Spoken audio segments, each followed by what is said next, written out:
تو اس خطاب میں انہوں نے بہت سی ایسی باتیں کی جو مجھے تو بڑا حیرانگی مجھے اس پہ ہوئی.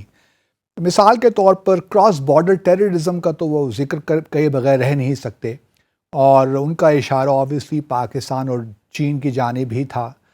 پھر انہوں نے کہا کہ جی ریڈیکلائزیشن کے خلاف جو شنگھائی کوآپریشن تنظیم ہے اس کو مل کر اکٹھے ہو کر کام کرنا چاہیے.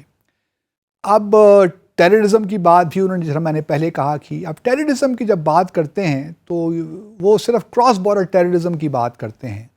وہ یہ بھول جاتے ہیں کہ بھارت جو اس وقت ریاستی دہشت گردی کر رہا ہے آفٹر آل، خاص طور پہ مقبوضہ جموں اور کشمیر میں، اس کا جواب کون دے گا؟ جو بھارت نے 8 سے 9 لاکھ اپنے سیکیورٹی فورسز وہاں ڈپلوائے کر رکھی ہیں، جہاں پہ کالے قوانین نافذ ہیں، جہاں پہ انٹرنیشنل ہیومن رائٹس آرگنائزیشن کے ڈاکومنٹس ہیں، طویل رپورٹیں ہیں جس میں یہ بتایا گیا ہے کہ کس طرح بھارت مقبوضہ جموں اور کشمیر میں انسانی حقوق کی پامالی کر رہا ہے. تو اس کا جواب کون دے گا؟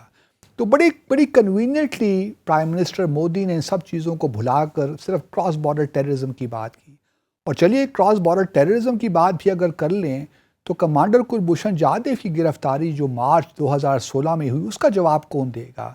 جو بھارت فنڈ کرتا ہے دہشت گردی کی کارروائیوں کو پاکستان میں، خاص طور پہ بلوچستان میں، کراچی میں، اور جو ہمارے سابقہ فاٹا ریجن تھا اس میں.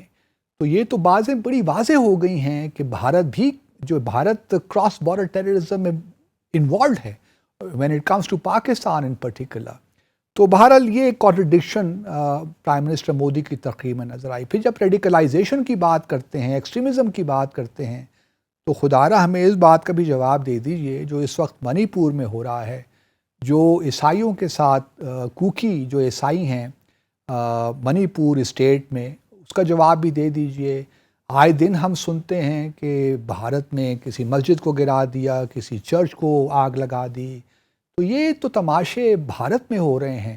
اور جب سے پرائم منسٹر مودی کی سرکار بنی ہے 2014 سے، اس وقت سے لے کر آج تک ہم یہی دیکھ رہے ہیں، بھارت میں ہی کچھ ہو رہا ہے بدقسمتی کے ساتھ.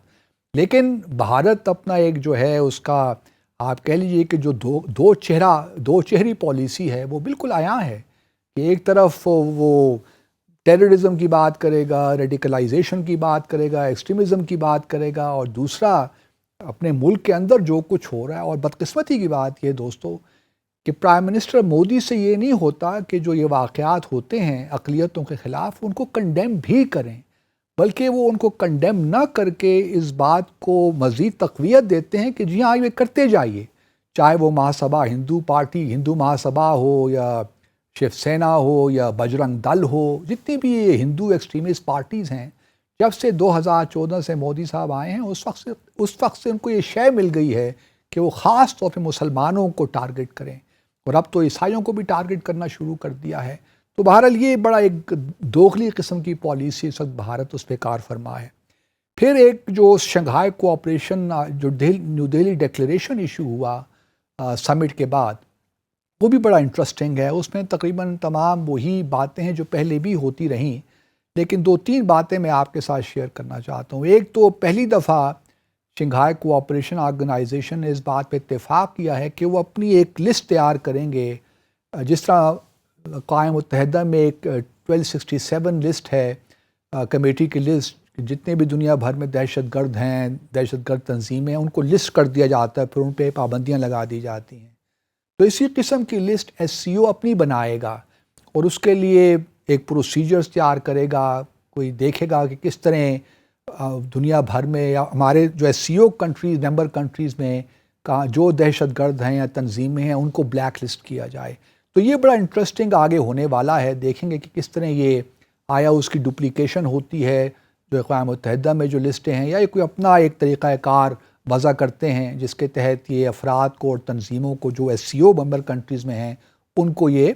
اور اس ضمن میں آبویسلی بھارت میں تو بے شمار تنظیمیں، اور خاص طور پہ RSS سے اگر ہم شروع کریں اور بجرنگ دل تک آ جائیں تو بہت سی تنظیمیں آپ کو ملیں گی جو دہشت گردی میں بھی انوالوڈ ہیں. اور سمجھوتا جو ایکسپریس بلاسٹ ہوئے تھے فروری 2007 میں، ان کو تو ہم ابھی تک نہیں بھولے، کیونکہ اس میں 44 کے قریب پاکستانی شہید ہو گئے تھے. تو ان اینی کیس یہ ایک بڑی انٹرسٹنگ ڈیولپمنٹ ہے شنگھائی کوآپریشن آرگنائزیشن میں. دوسری جو مجھے انٹرسٹنگ بات لگی اس ڈکلریشن میں کہ افغانستان سے متعلق کہا گیا کہ جی یا وہاں پہ براڈ بیسڈ گورنمنٹ ہونی چاہیے, انکلوسیو گورنمنٹ ہونی چاہیے, جتنی پولیٹیکل پارٹیز ہیں اور ایتھنک گروپس ہیں, ریلیجس گروپس ہیں, ان کو بھی شامل ہونا چاہیے. ٹھیک ہے, یہ اچھی بات ہے کہ انکلوسیو گورنمنٹ ہونی چاہیے, لیکن اوپر ہی ایک اور پیراگراف میں یہی ڈکلیریشن کہتا ہے کہ ہر ملک کو اجازت ہونی چاہیے کہ وہ اپنا سسٹم خود ہی ایوالو کرے, خود ہی ڈیولپ کرے.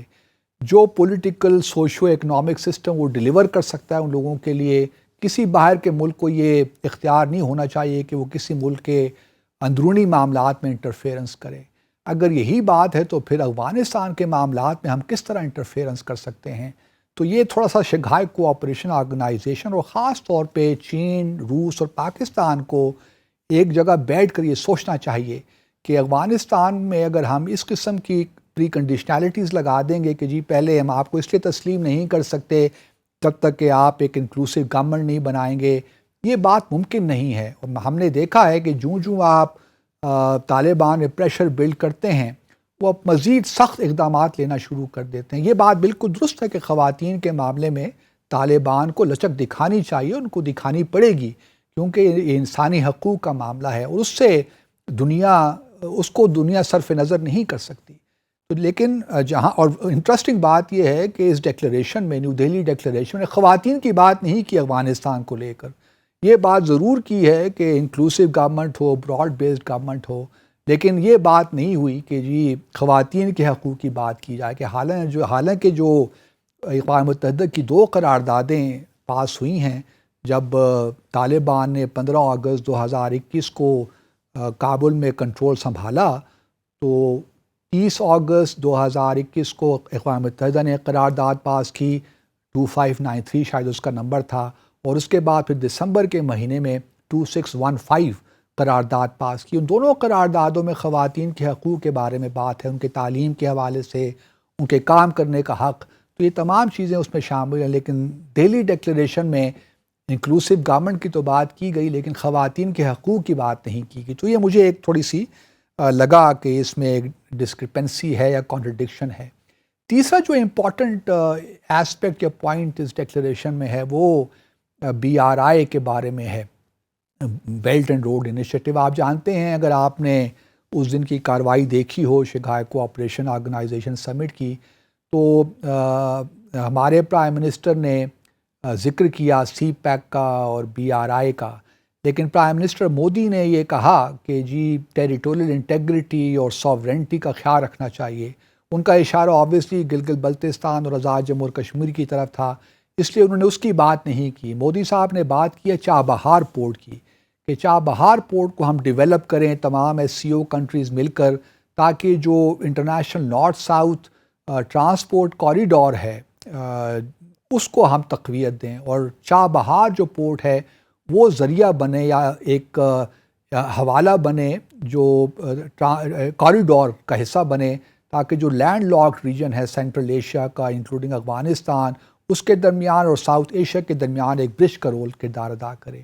تو چابہار کا تو ذکر بڑے زور و شور سے کیا پرائم منسٹر مودی نے, لیکن گوادر کا ذکر کرنا بھول گئے. لیکن مجھے خوشی ہے کہ ہمارے وزیر اعظم نے اپنی تقریر میں زبردست طریقے سے, نیوانس طریقے سے پرائم منسٹر مودی کو جواب دیا.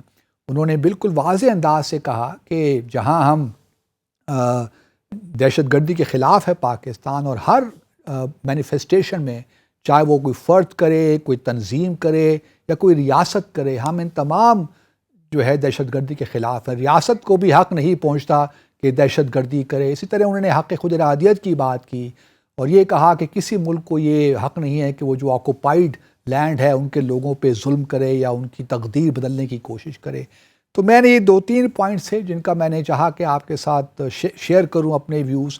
تو یہاں مجھے ایک وقفے کے لیے کہا جا رہا ہے, واپس آ کر دوستو ہم سندھ طاس معاہدے کے حوالے سے ڈیولپمنٹ گزشتہ روز ہوئی ہے, واپس آتے ہیں, اس سے بات کرتے ہیں, ہمارے ساتھ رہیے.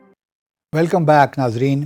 تھوڑی سی بات کر لیتے ہیں سندھ طاس معاہدے کی. گزشتہ روز پرماننٹ کورٹ آف آربیٹریشن جو دی ہیگ میں ہے, انہوں نے ایک فیصلہ دیا ہے اور کہا ہے کہ بھارت کا یہ موقف غلط ہے کہ نیوٹرل ایکسپرٹ اور permanent court of arbitration back وقت ایک ہی پروجیکٹ میں کیسز نہیں سن سکتے.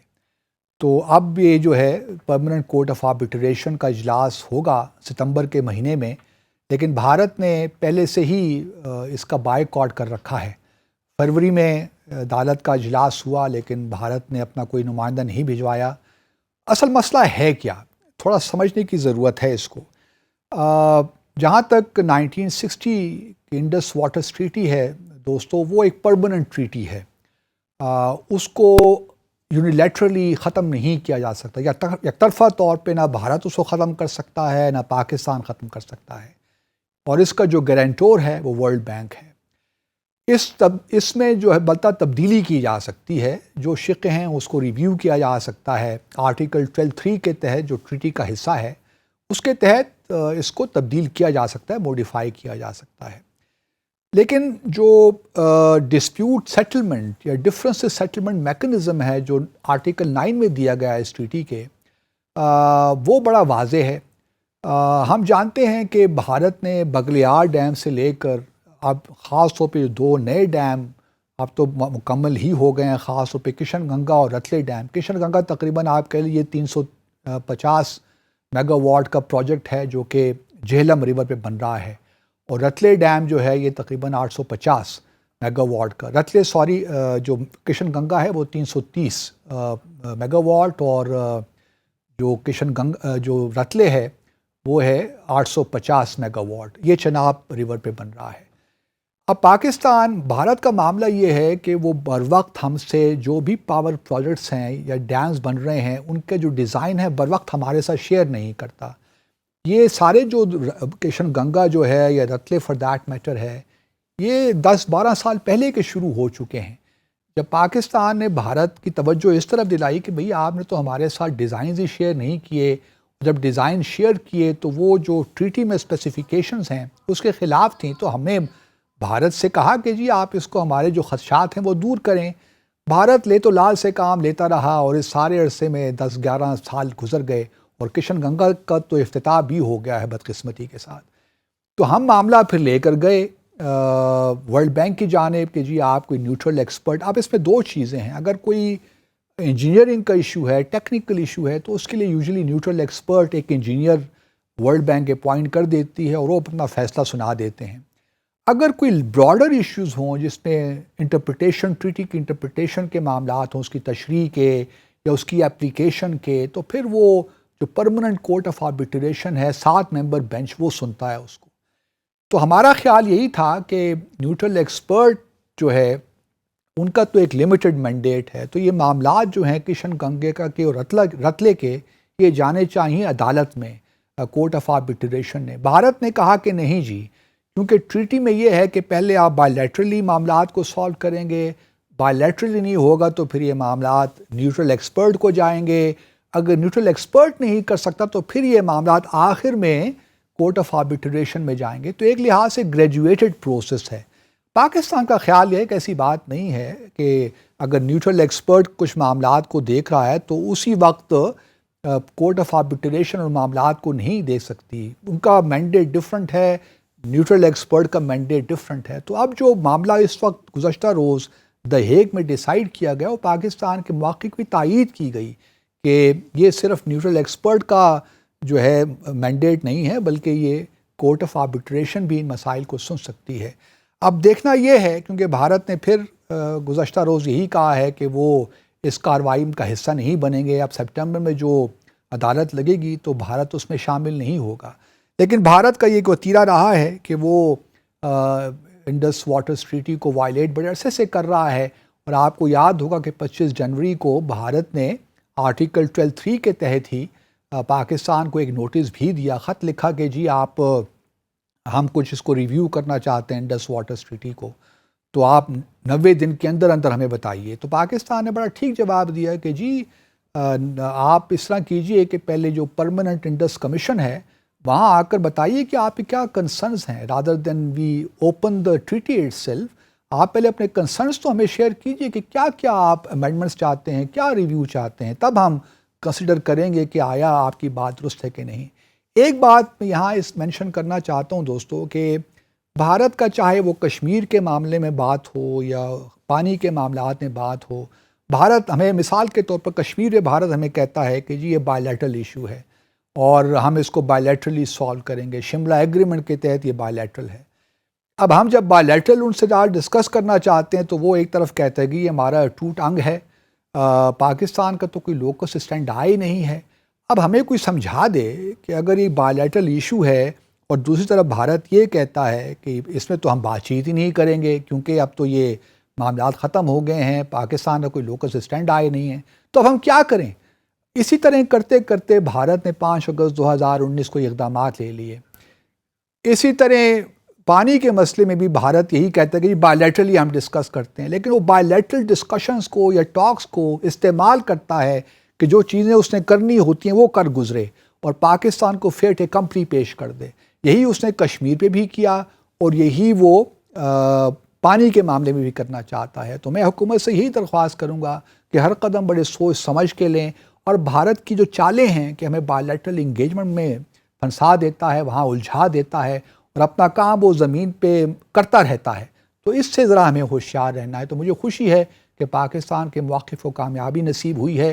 ہم امید کرتے ہیں کہ سپٹمبر میں جو دا ہیگ میں پرماننٹ کورٹ آف آربیٹریشن کی کارروائی ہوگی اس میں پاکستان کے حق میں فیصلہ آئے گا، both Kishanganga power project اور رتلے پاور پروجیکٹ کے تحت. ناظرین آج کے لیے اتنا ہی، ہمیں اجازت دیجیے، کل انشاءاللہ 10 بجے شب آپ سے ملاقات ہوگی. اپنا خیال رکھیے، اپنے ارد گرد رہنے والوں کا خیال رکھیے.